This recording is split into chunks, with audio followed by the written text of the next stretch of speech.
السلام عليكم ورحمة الله وبركاته.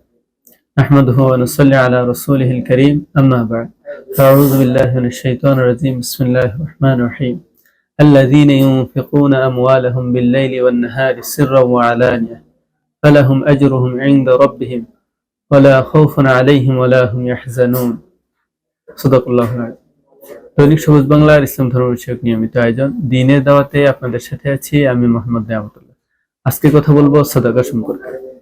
সাদাকা এমন একটি গুরুত্বপূর্ণ আমল যে আমলের কারণে আমাদের জীবন থেকে বিপদ বালা মুসিবত দূরীভূত হয়, কেটে যায়, আর আসে না। হাদিসে এসেছে রাসূল সাল্লাল্লাহু আলাইহি ওয়াসাল্লাম বলেন, সাহাবীদেরকে বলেছেন, তোমরা দ্রুত সাদাকার দিকে অগ্রসর হও, কেননা বিপদ বালা মুসিবত সাদাকাকে অতিক্রম করতে পারে না, দানকে অতিক্রম করতে পারে না।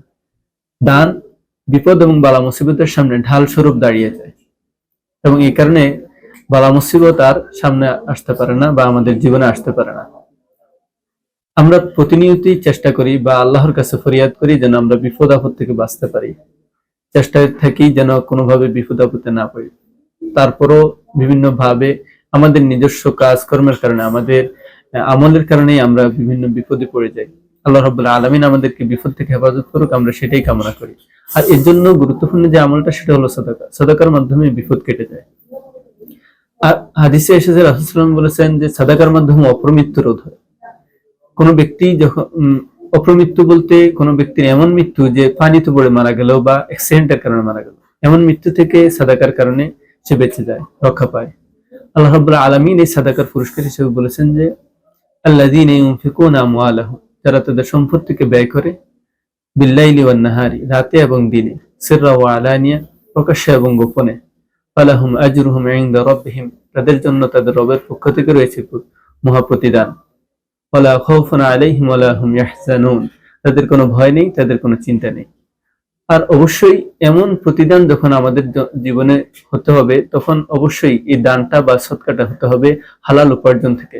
আল্লাহ রাব্বুল আলামিন নিজে পবিত্র এবং তিনি পবিত্র এবং হালাল ব্যতীত কোনো কিছু গ্রহণ করেন না। অবশ্যই এমন সাদাকা দ্বারাই বিপদ কাটবে, এমন সাদাকার প্রতিদানই একমাত্র আল্লাহ রাব্বুল আলামিনের কাছ থেকে আমরা পাবো, যে সাদাকাটা হালাল উপার্জন থেকে করা হবে। হাদিসে এসেছে যে কোনো ব্যক্তি যদি তার হালাল উপার্জন থেকে, উপার্জিত হালাল বস্তু থেকে কোনো কিছু দান করলো, সেটা যেন সে আল্লাহকে দান করলো, এবং আল্লাহ রাব্বুল আলামিন তা এমন ভাবে সংরক্ষণ করেন যা সেটা পাহাড় সমতুল্য হয়ে যায়। হাদিসে দানের ব্যাপারে আরো বিভিন্ন ভাবে বলা হয়েছে, উৎসাহ দেওয়া হয়েছে। দানের ব্যাপারে যখন আয়াত নাযিল হলো, তখন সাহাবাদের মধ্যে প্রতিযোগিতা লেগে যায়, কে কার থেকে বেশি এবং বেশি ভালো জিনিস দান করতে পারে।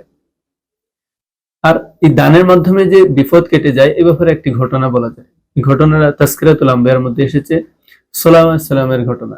সুলাইমান আলাইহিস সালামের সময় একটি পাখি সুলাইমান আলাইহিস সালামের কাছে এসে অভিযোগ করলো, হে বাচ্চা, আমি আমার বাসায় যখন ডিম পাই, তখন একটি লোক আমার বাসা থেকে এই ডিম পেড়ে নেয় এবং সে খেয়ে ফেলে। তখন সুলাইমান আলাইহিস সালাম ওই লোকটিকে ডাকলো এবং বলল, তুমি ওই বাসা থেকে, ওই পাখির বাসা থেকে আর ডিম পারবে না এবং খাবে না। ওই লোকটি চলে গেল। কিন্তু সে পরের দিন সুলাইমান আলাইহিস সালামের আদেশ অমান্য করে সে আবার সেই পাখির বাসা থেকে ডিম পারলো এবং নিয়ে খেয়ে ফেললো। তখন পাখিটি আবার সুলাইমান আলাইহিস সালামের কাছে আসলো এবং বিচার দিল, হে বাচ্চা, সে তো আবারও আমার বাসা থেকে ডিম নিয়ে গেল। তখন সুলাইমান আলাইহিস সালাম একটি জিনকে আদেশ দিলেন যে তুমি ওই গাছের কাছে অবস্থান করবে এবং ওই পাখির বাসার কাছে অবস্থান করে প্রস্তুত থাকবে, যখন ওই লোকটি ডিম পাড়ার জন্য আসবে, তুমি তখন তাকে ধাক্কা দিয়ে ফেলে দেবে, যখন সে যেন আর ডিম পাড়তে না পারে। তখন জিন আদেশ মতো সেখানে গিয়ে অবস্থান করলো এবং সেখানে দাঁড়িয়ে থাকলো, অপেক্ষা করলো। পরের দিন যখন আবার ওই লোকটি গেল ডিম পাড়ার জন্য, তখন এমন সময় একটি লোক, ভিক্ষুক, এসে তার কাছে কিছু সাহায্য চাইলেন এবং তিনি তাকে কিছু খাবার দান করলেন এবং অতঃপর তিনি তার নিয়মিত কাজের মতো ওই ডিম পাড়ার জন্য গাছে উঠলেন এবং গাছে উঠেই তিনি ডিম পেড়ে নিলেন।